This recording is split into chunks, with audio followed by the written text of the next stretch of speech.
Hey everyone, thank you for joining me on this episode of Healthzone with Gilbert Cheah. I'm Gilbert Cheah, I'm the editor of Healthzone Singapore, a Facebook page that is dedicated to covering health and wellness, specifically curated from a Singapore and regional perspective. So today, we will be talking with my special guest about gut health, stomach health, weight loss, and many other topics. So what's gut health?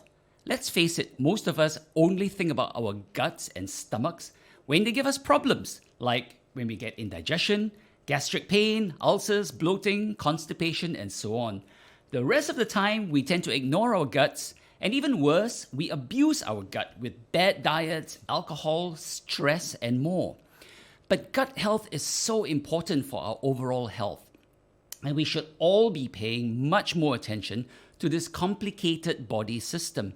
In addition to our digestion, our gut health also affects our heart health, brain health, our moods, sleep patterns, and even our immune system. So obviously, having a healthy gut is so important for our overall health and well-being. And I'm very pleased to welcome a special guest for Health Zone today who can guide us and answer our questions. He is Dr. Ganesh Ramalingam, a surgeon and gastrointestinal surgeon with GNL Surgical Clinic at Mount Elizabeth Novida Medical Center. Now, Dr. Ganesh developed the Weight Management Center and Bariatric Surgery Center at Alexandra Hospital and Khoo Teck Puat Hospital since 2001. He is currently head of the Center for Weight Loss and Metabolic Surgery at the GNL Surgical Clinic. He graduated from the National University of Singapore and completed his postgraduate training and fellowship at the Royal College of Surgeons in Edinburgh. He has published 15 original articles in various peer-reviewed journals and more than 60 poster and oral presentations at conferences to date. So you can see he's eminently well qualified to help us answer all our questions. So welcome very much, Ganesh. Thank you for joining us. Hi, Gilbert. Yes. Thank you very much for that very warm welcome. I'm very, very surprised and flattered. Thank you very much. Not at all. It's great qualifications. So let's start out, first of all, by talking about gut health and what is our gut and what does it consist of? Because people hear the word gut and they may not really know what it is. Okay, so this is a very, very good question in the sense that a lot of people actually come and say that the gut is part of your inner strength. Yeah. In Chinese, it's your inner strength. Yeah. Without your gut, you don't have the power to face the world. Yes. So, but technically, the gut consists of all the organs, all the way from your mouth to your back passages. They include your oral cavity, your esophagus, going down to your stomach. Your stomach is essentially connected to a very long, small bowel, about 4 meters, and then it's connected eventually to the large bowel, which is the colon, and it leads to the external area, which is your back passages or the anus. So when you talk about the small bowel, you're talking about the small intestine. Yes, the small intestine. Small, because we know it as the small intestines, and then there's the large intestines, right? Yes. Okay. So just what is the function of the small versus the large intestine? Okay, in general, exactly like what you've mentioned, the bowel is a very complicated organ. Not only is a conduit for food and waste that goes down from whatever you eat and goes to the external orifice, but it's also very important because it has a lot of other functions. For example, absorption of water, which is the main function of the colon, absorption of nutrients, which is like the main function of the stomach and the small bowel. Okay. Also, outside this, like what you've mentioned also, that it's a very complicated system, the gut. It also includes the pancreas, which is behind the stomach. Right. It also includes the liver, which produces your digestive enzymes as well, and the gallbladder. So all these combine together with the small bowel to regulate a lot of the body systems, like you rightly mentioned, your immune system, the way your body functions, your heart, your lungs, your brain. Everything is indirectly and directly connected to the heart through direct absorption of nutrients and through enzymes and hormones. Wow. All these are also produced by the gut. Okay, well, that's very interesting. I mean, it's definitely much more complicated than I realized, So, given that there are so many different parts to it, how does gut health affect our overall body health?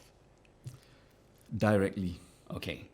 The gut health is almost your overall body health. Wow, okay. Even though it doesn't concern the heart and the lungs and the blood, it still affects the overall body health in a very big way. Essentially, our body is a beautiful system.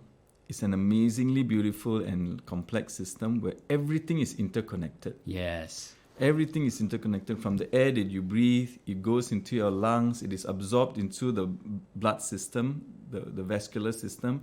It goes around your body. It supplies every single energy, oxygenation to the entire body, all the way from your fingertips to the heart. Right. Similarly, the gut, everything you consume, good and bad, goes into the system through your gut, through the vascular system like you mentioned, and it's spread to the entire body. And this is regulated by hormones directly or indirectly produced in the gut. So it's a complex system. So the gut actually produces hormones as well. Yes, yes it That's does. very interesting. And so what are some of the things that people should do to ensure a healthy gut? And what are the things that we do wrong very often, aside from diet? I mean, obviously we know that diet is a very big thing, for our overall health. But what are some of the things that we need to do to make sure our gut is healthy? What kind of food should we eat? What kind of food should we avoid? Does stress affect it? And so on. Okay, some of the things I might be saying might be a slightly controversial, if you don't mind. No problem. But I can divide this answer into two segments. Obviously, the first part of it will be the type of foods that we eat. Okay.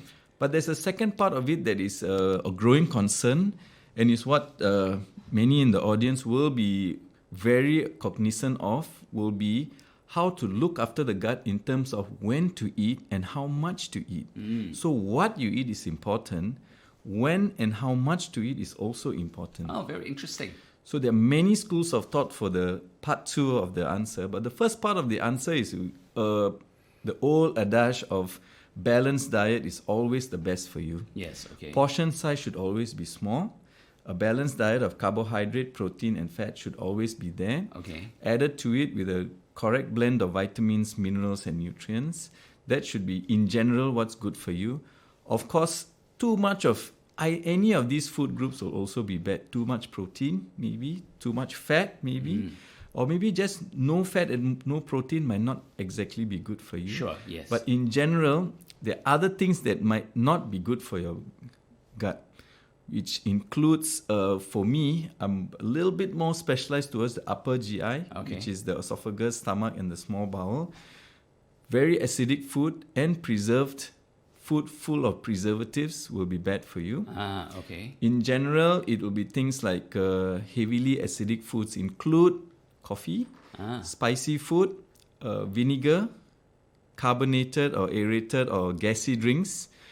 Of course, alcohol and smoking has been blamed for everything under the sun from the head to the toe. Yes, Every condition known to man is blamed on Yeah. alcohol and smoking, which has some merits, and stress. Okay, that's very interesting because some of the foods that you mentioned seem to me to have been things that people think are either innocuous or even healthy. For example, there's been evidence that drinking coffee is good for you in a lot of different ways.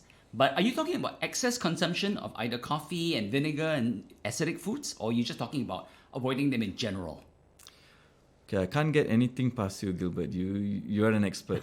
No, not at all. So you've got me there. So you're absolutely right. All the foods that I've mentioned have health benefits. Okay. They do. They are not completely unhealthy and they're not completely bad for you. With the exception of tobacco. Okay, I should hasten that. There's that one only definitely 5,000 bad bad chemicals in tobacco. Not that bad. Okay, So only 5,000. only He's 5,000. kidding. So with regard to your question, I think coffee has many health benefits and it's growing by the day. Actually, more and more health benefits are being found. Again, Yes.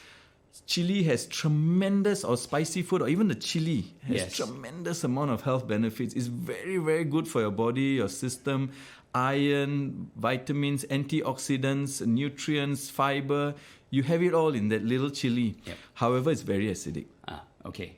So at certain times, we have to go by the balanced diet regime. Sure. So a little bit of chili is good for you. A little bit of coffee is good for you in a context of maybe not taking it in an empty stomach, maybe. Right, So if you right. drink coffee in the morning, you're rushing out, after you're late for work, as usual, every day. Yeah. And then you gulp 2 cups of coffee and you run out the door on an empty stomach, might not be Yes. advisable. But if Yes. you slowly drink that 1 or 2 cups of coffee over the entire day, will actually be might be beneficial for your health. Right, right. So, you know, I mean, those of you who've watched my show, you know that I've often talked about moderation as being very important, and also knowing your own body, your own genetic history, and your own predisposition to health. So there might be some people who have got sensitive stomachs and they tend to get gastric very often. Then you know that acidic foods are going to be playing more havoc with you than on someone else who does not have that kind of problem. But this doesn't mean that you have to avoid these foods completely, but you can continue taking them, but in moderation. And again, knowing what your own health standards are and your health conditions. Am I correct? Yeah. Absolutely right. Yeah. Absolutely right. Okay. All right. So aside from the stuff that you've mentioned there, which are things that might be not good for you, what are some of the things that we should definitely eat to ensure a healthy gut? Because obviously one of the things that we talk about, and we've talked about here on the show before, is fiber. Fiber is very important. I think it's good for gut. But you tell me what you think about that. Let's say things like fiber and probiotic foods and prebiotic foods and so on. Okay, we can definitely divide this into two main categories. One is the actual food that you consume. Definitely fiber is number one on the list if you mention it. To me, something even higher than that would be lots of water. Oh, so I interesting. think water is very good for your gut health. It's very good for your heart health and in general. Unless you have certain specific medical condition, a little bit more water is excellent for gut health because it helps to nourish, it helps to lubricate, it helps to give increased vascularity too, and it helps to smoothen out the stool passageway through the So gut. it is true that people who don't drink enough water can get constipated. Yes. What if you drink other fluids? Like, for example, you take some soup, or you drink cola, or you drink coffee, or you drink milk. That still, does that count towards your fluid intake, or you should still emphasize water? So the emphasis will always be on water. Okay. Mainly because certain fluids have different effects on the body. For example, if you take concentrated fluids like juices, concentrated juices, cordials and everything, that might dehydrate you actually. And some liquids actually actively dehydrate you. For example, teas and coffee. That's right, because they are diuretics. That's right, yeah. So they actually, as you drink more of them, you think you're getting hydrated because you're thirsty, you drink them, but your body is pushing fluid out. So you're getting more and more dehydrated and more dry. Right. That's very interesting because, you know, confession here is that I have always had a problem drinking water. Problem in the sense, like, I actually don't like the taste of water. You know, I've got a glass here. But I've been forcing myself to drink more. And the reason I started drinking a lot more water was because I had several episodes of kidney stones, which are excruciatingly painful. Maybe I'll do a show about kidney stones in the future so you guys can learn about this because it's not something you ever want to have. So I've learned the importance of water, but this is the first time that I'm hearing it's actually good for gut health because, you know, you just think of water as just boring water, but that's good to know that it's good for gut health and you know, as important as, if not, actually more important than even probiotics and fiber. Yeah, so I think supplements are beginning to play an increasing role in our diet and in our lifestyle nowadays. You hear it on the TV. You go into any nutrition or pill-based store. Can I mention specific names? No. Yeah, so, it's fine. like GNC or NT, you will see the first row is always fiber and essential probiotics and prebiotics and symbiotics. You hear a lot of this word biotics everywhere. So it has been proven that it's actually good for you because our gut does have natural bacteria that are actually good for the gut health itself, the lining, and it's also good for digestion, and it's also good for your stool output. Okay. So probiotics are now playing an increasing role in other areas, like you mentioned, the urological departments or specialty. Also are increasingly using probiotics for the urinary system because urinary tract infections, stones are getting more common. But the basics should always be fluids, fiber, and probiotics for gut health. Ability to clear the stool is also another important factor in gut health. And indirectly, fluids also come into this picture. Yes, definitely. So, and you know, for those of us as we get older, very often older people find that they have more difficulty going to the bathroom and they get constipated much more. And this is one of those things that is very important, is to make sure your gut is healthy, your diet is healthy, and having enough fiber and water are the two key things basically to making sure that you have got regularity. Yes. Is that correct there? A little bit of exercise and a little bit of avoidance of certain foods like a high-fat diet. I know some sectors, they promote a high-fat, high-protein diet with certain names attached to them. Yes, yes. But I would, in general, advise to take a slightly lower-fat diet, high-fat fiber diet. The other two important things will be a sedentary lifestyle and obesity. Yes. So a sedentary lifestyle and obesity and a lack of movement or exercise. Yes, we work 24 hours a day sometimes like him, or slightly less like me. But sitting down and without a lack of exercise is a huge factor in terms of both gut health and constipation in specificity. You know, because you guys actually look at a model of the intestine, and later on we'll edit this in so you guys can see a diagram, a photo that Dr. Ganesh brought. You'll see how twisty the intestine is and how many meters of it there are. Do you know the statistic of how many meters of intestine? So in general, in this small area, you have your huge liver, you have your pancreas behind and the spleen. You also have your stomach, which sometimes fills up depending on how much we consume per meal. And there's at least 2 to 6 meters of small intestine. I sometimes erroneously describe your small intestine as noodles in a soup.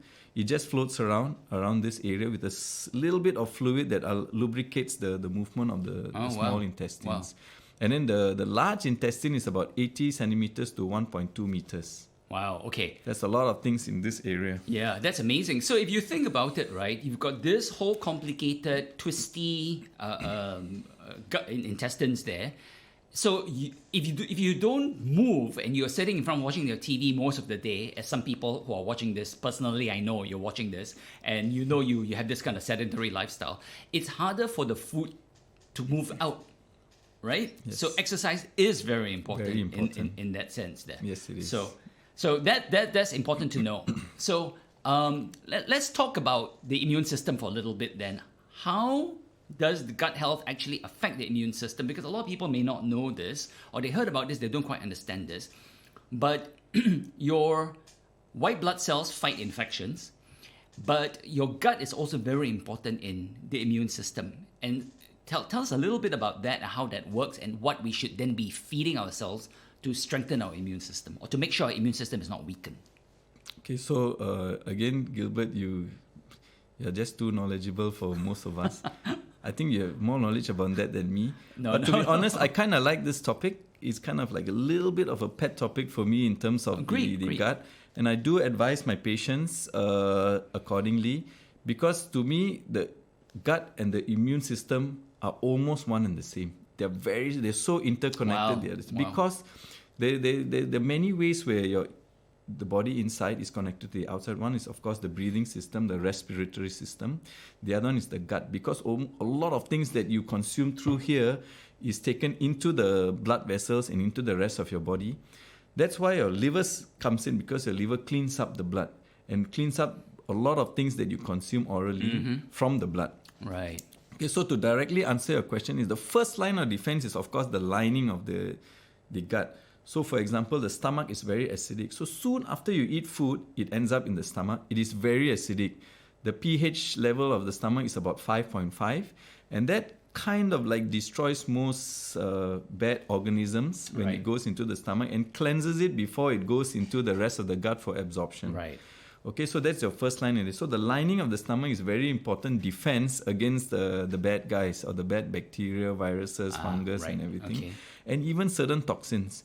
And then as it goes down, it starts getting absorbed into the lining of the gut. Is not only the defense, but it's also a tremendously absorptive surface like a sponge. You put a sponge there, all the water gets in, and a lot of nutrients and the bad stuff get absorbed through the lining of the stomach wall into the bloodstream. So that's where the immune system comes into contact on a second phase with whatever you consume. So if a good gut health means you'll have a good immune system.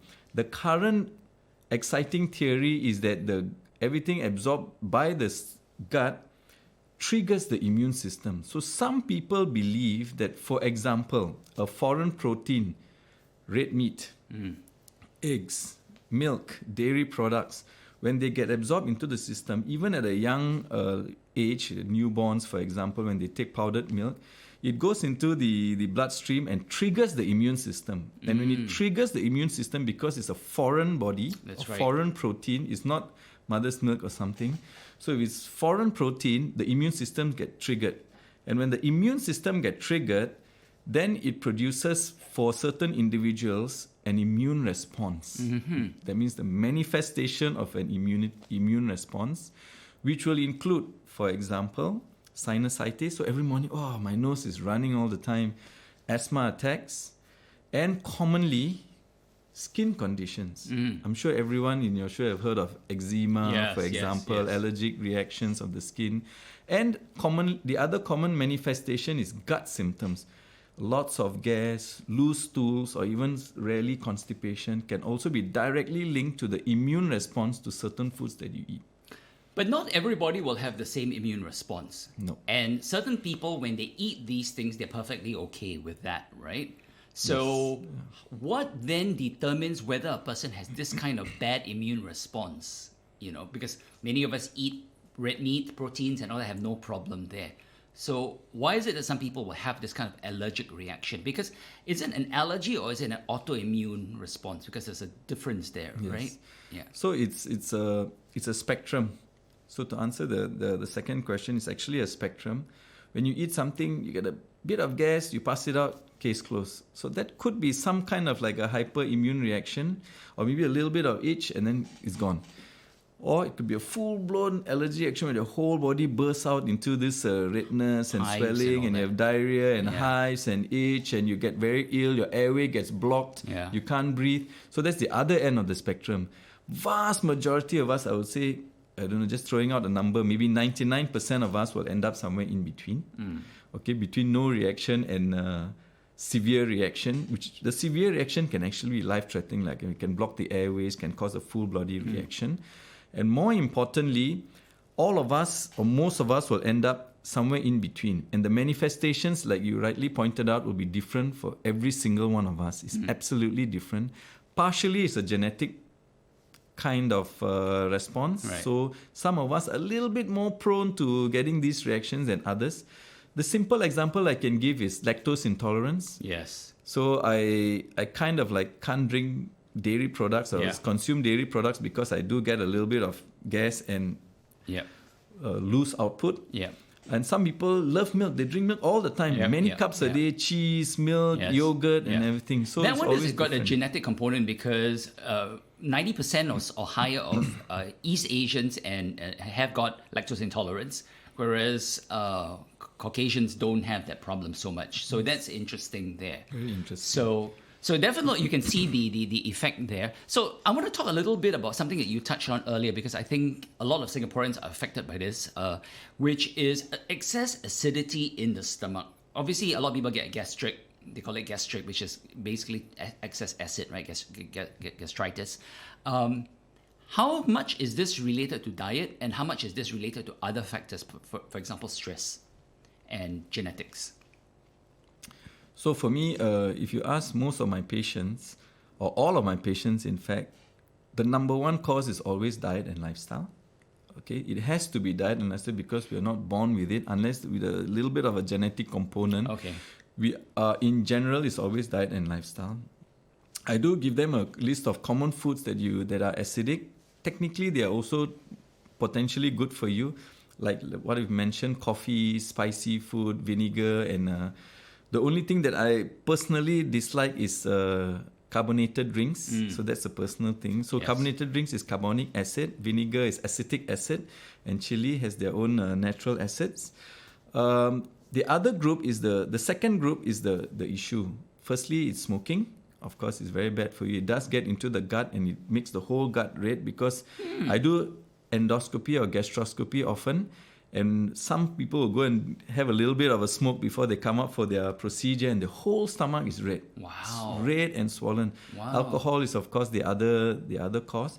But I wanted to bring up stress earlier on. I think I did mention it slightly. Yes. Stress is probably, to me, in my little practice, the most common cause of gastritis, because it does trigger an a response in the body, not an immune response, but a response in the body that part of the response, physiological. That's why people always say that it's psychological. It's not psychological. It's a physiological manifestation of you not being in the right state of mind. There's too many things going on. Your lack of rest, lack of sleep, you're overworked, you cannot concentrate, your heart rate goes up, you have palpitations, you get headaches, and you also, by the way, have an increased acid production by your stomach into the lining of the stomach.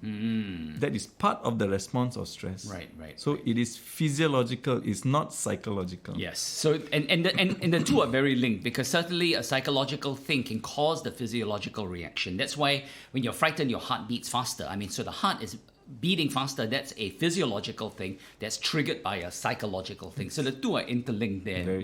Very much so.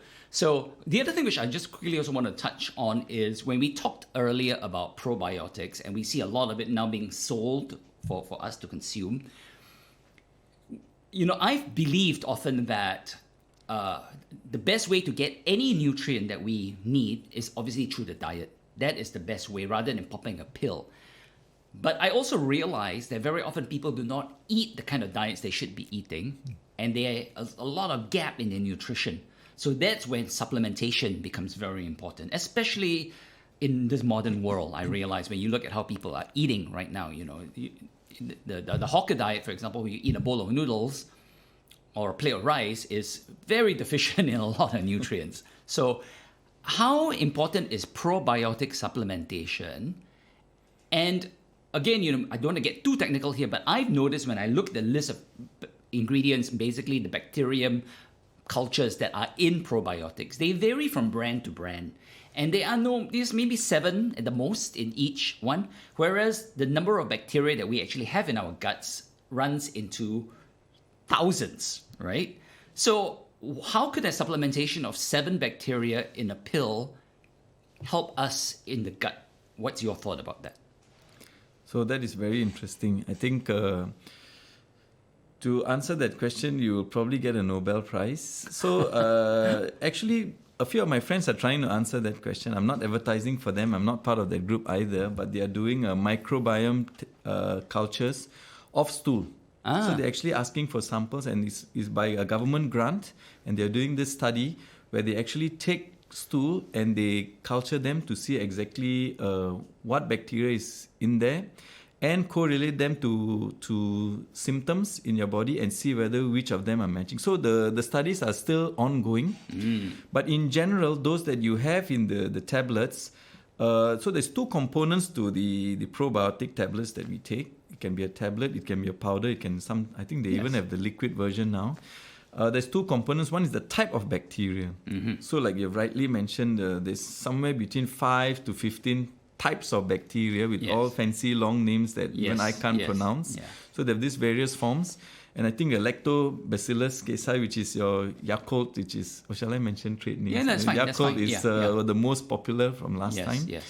So you do have the types of bacteria, and the other one is the volume of bacteria. So like what you rightly mentioned, each tablet consists of somewhere from 2 billion bacteria to I don't know, I recently heard of 100 billion tablet, 100 billion number of bacteria in one tablet. So the number is also, for me, I think the number is not so important. The type of bacteria is important. And secondly, like we've alluded to, all of us are different.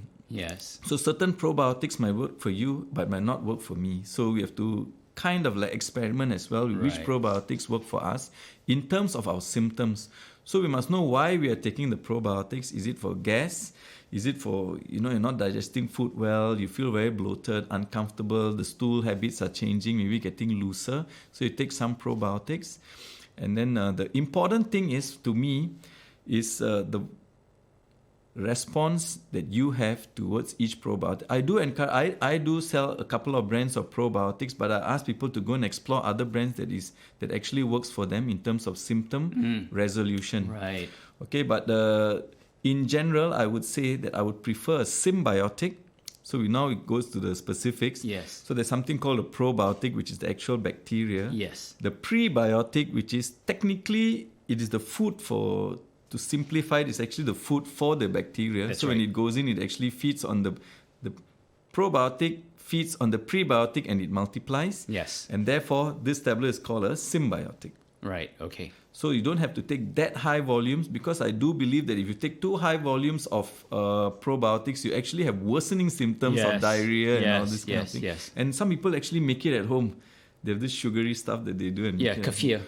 Yeah. Yeah. Yeah, that's the one. I Yes. tried it and it really helped me clear my system. Yeah. Yeah. Yeah. So I would suggest a lower dose in terms of numbers, but take a symbiotic, which would probably be better for you. So a symbiotic is a pill that contains both pre and probiotics together, basically. Yes. All right. So, for those of you who might be wondering, prebiotics are basically things that the bacteria like to feed on. And it could be as simple as just vegetables and fruits. So when you eat vegetables and fruits, these are actually prebiotics.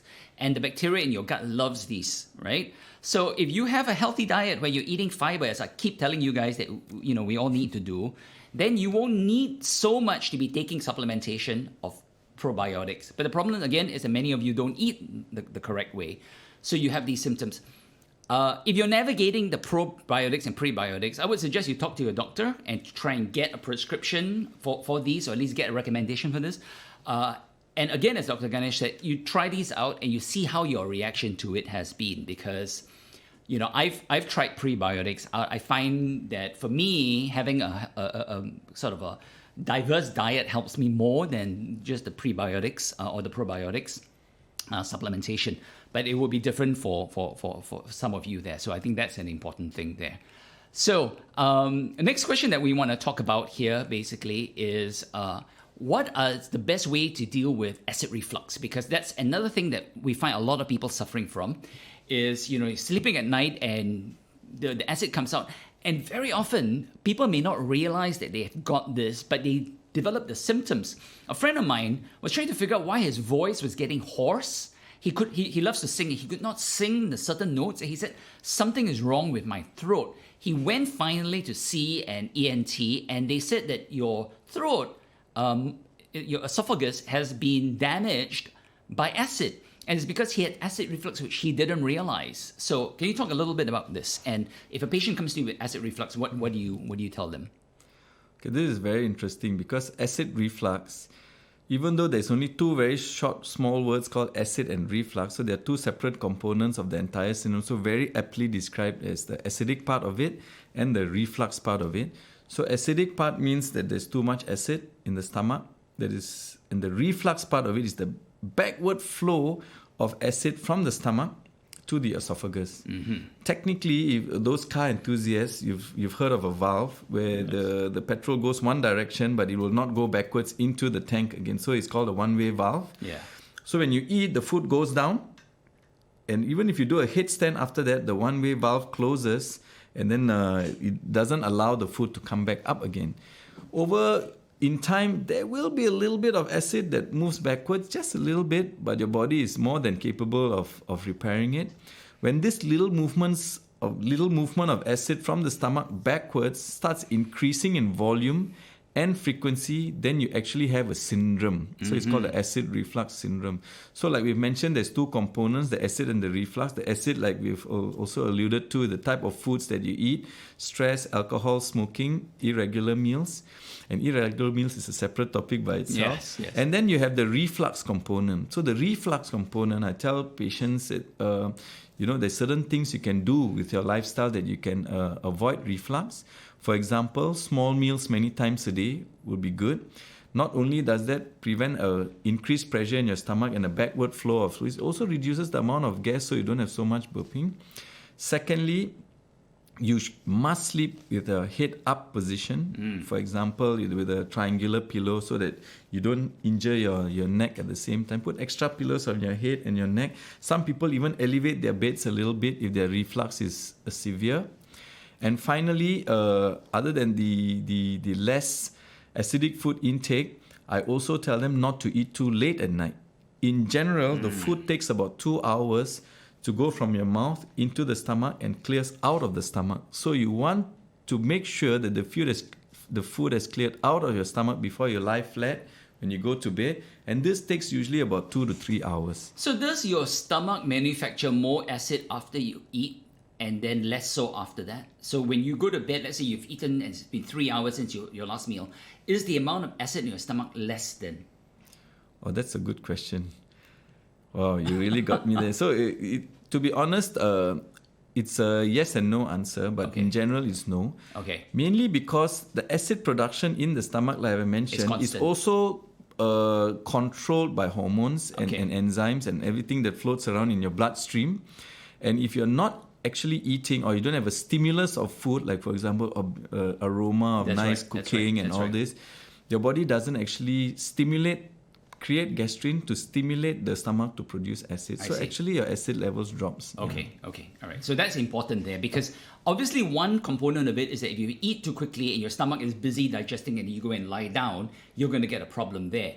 But if you've already digested the food, because I know for some people they don't eat and so it's hours later, but they still get acid reflux. So there could be an issue with the valve that they have there. Could be other issues. So is there truth to the fact that you should sleep on your left side and not your right side because of the way that the stomach is configured? To a small extent, yes. To a small extent, yes, because your stomach is configured more towards the left side. So if you sleep in that direction, everything accumulates there and slowly goes this way. But if you sleep on this side, there's a lesser curve which allows the food to slide up. But it is not a large component. I think the large component of acid reflux will be this one-way valve, which is controlled by a few mechanisms. Firstly is the diaphragm, a huge muscle that separates your lungs and your heart from your gut organs and your liver. So that diaphragm actually controls a lot of the reflux mechanism. The way the esophagus enters the stomach is another mechanism. The steeper the angle, the better the one-way valve.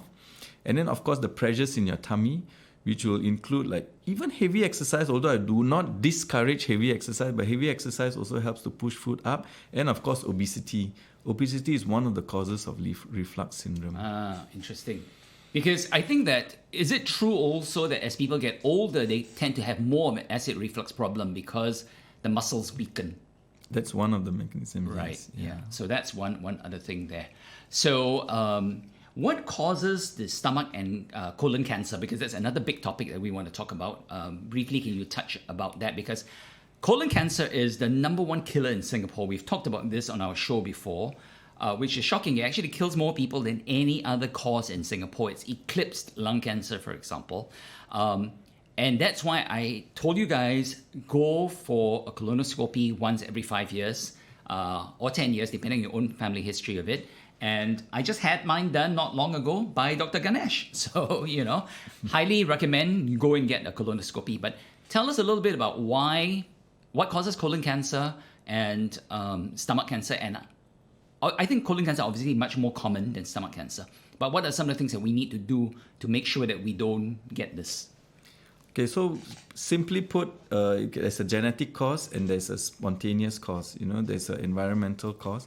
The genetic cause doesn't always mean that you will 100% get cancer. But for both the stomach and the colon, there will be precursors. That means there'll be warning signs that will tell you that you're possibly getting cancer. And the best way to detect these warning signs, so i.e. prevention, is to do a check. And the best way to do the check is actually the endoscopy. Endoscopy is a general term that describes both the gastroscopy, which is the one that goes through the mouth and into the stomach to check that area, and the colonoscopy, which goes through the back passages to check the entire colon. Right. And that's the best way to make sure that to prevent cancers. And the colon is very special. Special in the sense that almost all colon cancers come from this small, cute little guy called the polyp. Mm-hmm. So the polyp is non-cancerous, but it does slowly take its time to grow. Under certain circumstances, it grows, and when it reaches a certain size, it starts changing, or a duration, it starts changing into a precancerous state to a cancerous state. So if you catch the polyp before it becomes a cancerous state through regular colonoscopies and remove them, essentially your chances of getting colon cancers is next to zero.